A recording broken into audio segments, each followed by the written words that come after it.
చనిపోయినటువంటి పిల్లల గురించి ఎందుకో మానవీయ కోణం లేదు. రైతులు డైరెక్ట్ గా పేరు రాసి 2 లక్షల రుణమాఫీ కాలే అని చెప్పేసి మా అమ్మకి అవుతుంది నాకు కావట్లేదు అని చెప్పేసి వాళ్ళంటే మేము 2 రేషన్ కార్డు ఉన్నా కానీ కాలేదని చెప్పి మేడ్చల్ కలెక్టరేట్ లో చనిపోయినటువంటి రైతు గురించి మానవీయ కోణం ఎందుకోలేదు. ఈ ఇద్దరు అన్నదమ్ములతోటే నేను చనిపోయానని చెప్పేసి ఒక 80 ఏళ్ల వృద్ధుడు సర్పంచ్ గా చేసినటువంటి సాయిరెడ్డి గారు మరణిస్తే ఆయన విషయంలో ఎందుకో మానవీయ కోణం లేదు. నేను ఎందుకంటున్నా అంటే మానవీయ కోణం గురించి మాట్లాడినప్పుడు మానవత్వం అందరికీ ఉండాలి కదా. ఒక సినిమాకు చూడు ఈయన పొంగన చచ్చిపోయిందని చెప్పేసి అంటే లా అండ్ ఆర్డర్ ఫెయిల్ అయిందని చెప్పేసి దాన్ని కప్పిపుచ్చడానికి ముఖ్యమంత్రి గారి ఫెయిల్యూర్ ను రాష్ట్రం మొత్తం రుద్దడానికి ఇది ఒక ప్రయత్నం. ఒకటి నెంబర్ 1 అయితే. నెంబర్ 2 వచ్చేసి ఇప్పటి వరకు వచ్చినటువంటి ఆ రోజు అసెంబ్లీలో జరిగినటువంటి చర్చ ఇంతకుముందు ప్రకాశం చెప్పినట్టుగా ఆ రోజు జరిగినటువంటి చర్చ అసెంబ్లీలో జరిగిన చర్చ ఏంది? అసలు మేమేమి ఇయ్యలేం, తులం బంగారం ఇయ్యలేం, 2500 ఇయ్యలేం, 4000 పెన్షన్ ఇయ్యలేం, అసలు మేము ఏది చెప్పినా అది ఏది కూడా అమలు చేయలేమని చెప్పేసి స్పష్టంగా ముఖ్యమంత్రి గారు సభలో ప్రకటించారు. దాని గురించి చర్చ పక్కదారి పట్టింది.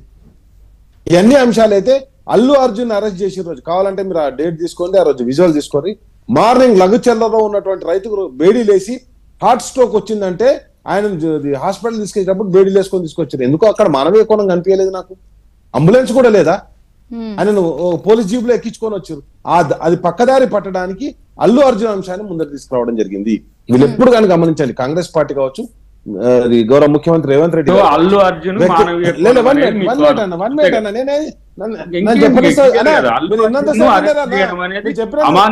అర్జున్ గురించి కాదు నేను చెప్పేది. అల్లు గురించి మాట్లాడదా కాదు మాట్లాడుతున్నావు కనీసం అర్థమవుతుందా? మీ ఇష్టం అండి. ఇక మీరు బీజేపీ గానీ బీఆర్ఎస్ గానీ రాష్ట్రంలో ఏడాది పాలనలో డిఫరెంట్ ఇష్యూస్ లేదా ఇష్యూస్ బేస్డ్ గా చనిపోయినప్పుడు వాళ్ళ ఇష్యూస్ ఇలా ఎందుకు అడ్రస్ చేయలేదు కాంగ్రెస్ ప్రభుత్వం?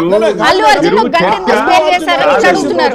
చంద్రిక గారు మీరు చర్చ రాష్ట్రంలో జరిగిన అన్నిటి మీద పెడుతుండ్రా లేకపోతే అల్లు అర్జున్ కేసు మీద పెడుతుండ్రా? మరి మీరు కేసు పెట్టలేదు. భార్య కోల్పోయింది కాబట్టి పెట్టిండు. ఇంకెప్పుడు ఇస్తారు మేడం? నేను చెప్పే టైంలో నేను మేడం ఇప్పటికి 40 నిమిషాల నుంచి ఆగి ఉన్నాను. నేనేమంటున్నానంటే మేడం అల్లు అర్జున్ సినిమా పెట్టేసి రాష్ట్రంలో జరిగిన సంఘటనలు చెప్పి దానికి అల్లు అర్జున్ సంఘటన కాదు మేడం ఇది. మీరు అల్లు అర్జున్ వైపు అని క్లియర్ కదా, చెప్పండి ఫస్ట్. మీరు అల్లు అర్జున్ వైపు ఆ బలహీన వర్గాలకు సంబంధించిన ఆడబిడ్డ వైపు రాకేష్ గారు వారనేది ఏంటంటే ఒక ప్రాణం పోయింది, ఇంకొకళ్ళు చావు బతుకుల్లో ఉన్నారు. ఇలాంటి ఘటనలో మీరు అల్లు అర్జున్ వైపు అని అడుగుతున్నారు. నేను కాదు మేడం, చాలా దురదృష్టకరమైన సంఘటన.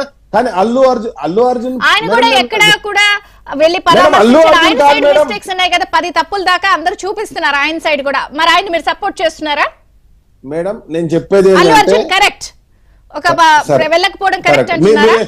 కాదు మేడం, మీరు నాతో ఏం చెప్పాలనుకుంటారు చెప్పమంటే చెప్తాను. మీరు చెప్పండి, చెప్పనివ్వండి. నేనేమంటున్నా అంటే ఆ రోజు మార్నింగ్ లఘుచల్ల రైతులకు బేడీలు వేసుకొని హాస్పిటల్ తీసుకుపోయారు. అది పక్కదారి పట్టాలంటే ఏ లెవెల్ ను తీసుకుపోయి అరెస్ట్ చేశారని చెప్తున్నా. ఆ కేసు గురించి నేనేం చెప్పట్లేదు మేడం. అల్లు అర్జున్ గారి గురించి, అల్లు అర్జున్ సంఘటన మొత్తం సీక్వెన్స్ గా కోర్టులో నడుస్తుందని చెప్పిన. కోర్టులో నడిచినా కానీ అసెంబ్లీలో మాట్లాడచ్చు. వీళ్ళు ప్రెస్ మీట్లు పెట్టేసి పోలీసు వాళ్ళతో కూడా ప్రెస్ మీట్లు పెట్టియచ్చు. ఒక పోలీస్ ఆఫీసర్ అయితే డైరెక్ట్ ప్రెస్ మీట్ పెట్టి మొత్తం ఈపుల్ వాళ్ళ కొడతా, మొత్తం లోపడేస్తా, ఎన్కౌంటర్ చేస్తా అని మాట్లాడచ్చు. ఇవన్నీ ఒక అంశం అయితే కొడంగల్లో జెడ్పీటీసీ కంటెక్ట్ చేసినటువంటి ఒక గ్యాంగ్ ఆఫ్ పీపుల్ ని పంపించేసి ఓవీ చేసి ముసుగులో వాళ్ళ ఇంటి మీద దాడి కూడా చేపించచ్చు. దానికి లాంటి ఆర్డర్ అడ్డం రాదు. నేనేమంటున్నా అంటే సరే ఆయన అరెస్ట్ చేయడం అనేది ప్రభుత్వం ఏమని బాధ్యత వహించండి, అలా రాళ్ళు వేయడం చూసారు కదా. అచ్చా, ట్వీట్ చేస్తే అయిపోయింది అంటారు. అంటే లా అండ్ ఆర్డర్ అట్లనే ఉండాలంటారు. హోమ్ మినిస్టర్, రాష్ట్ర ముఖ్యమంత్రి ట్వీట్ చేయమంటారు. మీరు 10 సంవత్సరాలు రాష్ట్రాన్ని బీఆర్ఎస్ వాళ్ళు పాలించారు కదా, మీ ఇష్యూస్ అప్పుడు కూడా ఇలాగే గవర్నమెంట్ డ్రగ్స్ ఇష్యూస్ గానీ అవన్నీ వచ్చినప్పుడు కూడా ఇంతే హంగామా జరిగి ఓవర్ నైట్ కొన్ని స్టాప్ అయిపోయినాయి. కాదు మేడం, థ్యాంక్ యూ మేడం. మీరు వెంటనే నేనే మేడం, నేను ఏమంటున్నా అంటే నేను మాట్లాడిందంతా కూడా మానవీయ కోణంలో మాట్లాడా మేడం. నేనేమంటున్నా అంటే నేను ఇప్పుడు మానవీయ కోణం అసలు మీకు కనిపించలేదా? ఒక వ్యక్తి చనిపోయారు, ఇంకొక బాబు చావు బతుకుల్లో ఉంటే. Madam thank you madam. నేనేమంటున్నా అంటే ఒక బాబు బతుకు అంటే చావు బతుకుల్లో ఉన్నాడు, తప్పకుండా మానవీయ కోణం ఉండాలి. మరి అదే అల్లు అర్జున్ నాకు తెలీదు ఇలా ఎక్స్ప్రెషన్స్ చూసారా మీరు ప్రెస్ మీట్ లో? నాకు మా పిఆర్ టీం చెప్పింది అన్నప్పుడు అది కరెక్టా? మీరు అల్లు అర్జున్ గారు సమర్థిస్తున్నారా? కాదు మేడం, ఇప్పుడు ప్రకాష్ అన్న అడిగినటువంటి ప్రశ్న కావచ్చు, నేను అడిగినటువంటి ప్రశ్న కావచ్చు, ఒకటే అడిగాం. అసలు అసెంబ్లీలో అల్లు అర్జున్ చర్చ ఎందుకు వచ్చింది? దాని గురించి ఎంక్వైరీ చేస్తారు. వన్ మినిట్ మేడం, నాకు ఇక్కడ మేడం సమయం లేకుండా మీరు అంతా మాట్లాడి నన్ను అద్దెకి దగ్గర గారి దగ్గర తీసుకోకపోతే ఎట్లా? నేను ఒకటే అంటున్నా, ఫైనల్ అయిపోతుంది. ఒకటే మాట చెప్తా. ఎందుకో తిరుపతి ఇండస్ట్రీల గురించి ఆయనకి బాగా తెలుసు. నాకు తెలియదు మేడం, నేను సినిమా అన్నకు నేను కంగ్రాట్ చెప్తా. ఒకటే మాట్లాడుతా. కాదు మేడం, ఒకటే మాట్లాడుతా. కాదు, తిరుపతి రెడ్డి గారికి వచ్చినటువంటి స్టే ఎందుకో నాగార్జున గారికి రాలే మేడం. ఏమంటున్నా అంటే ఎందుకో అన్నదమ్ములకి ఇద్దరికి సూసైడ్ లేఖలో పేర్లు ఉన్నా కానీ రానటువంటి పేరు ఎందుకో అల్లు అర్జున్ 11 గా ఉన్నటువంటి అల్లు అర్జున్ మీద కేసు అయింది మేడం. నేను ఏమంటున్నా తప్పకుండా అది జరగకుండా చూసుకోవాల్సిన బాధ్యత లా అండ్ ఆర్డర్ మినిస్టర్ది.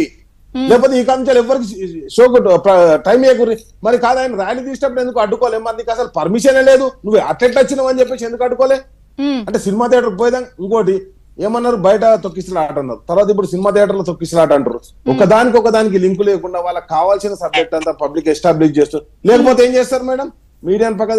ఇప్పుడు అల్లు అర్జున్ ఒక సినీ ఇండస్ట్రీని స్టార్ అరెస్ట్ చేయడం ద్వారా, లేకపోతే సినీ ఇండస్ట్రీ ఒక కన్వెన్షన్ కూలగొట్టడం ద్వారా ఎట్లా సంచలనం కావాలి, నేను ఎట్లా ఈ రోజు రాష్ట్రంలో మాట్లాడుకునే విధంగా ఉండాలని ఆలోచిస్తూ తప్పితే ఎక్కడ మానవీయ కోణం లేదు. మీరు కూడా ఈ డ్రగ్స్ కేసు ఇష్యూ ఇంత సీరియస్ గా